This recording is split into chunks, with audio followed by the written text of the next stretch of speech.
ఏదయా మేదయా మా మీద లేదు, ఎంతసేపు ఉంచుట నీకు తగునా.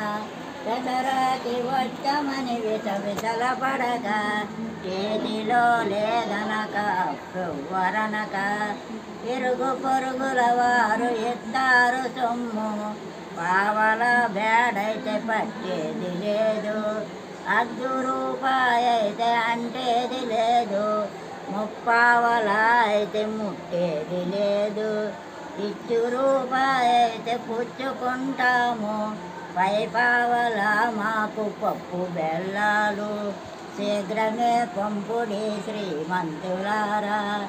జయ విజయ్ భవ దిగ్నుజయ్ భవ. అప్పుడు మీకు చదువులు చెప్పి మాస్టర్ పేరు రెండు పేర్లు చెప్పండి. వెంకటరత్న మాస్టర్. ఎవరా? భాస్కర్రావు మాస్టర్. ఇంటింటికి తిరిగి వాళ్ళ దసరాక రాజు మాస్టర్. గుర్తు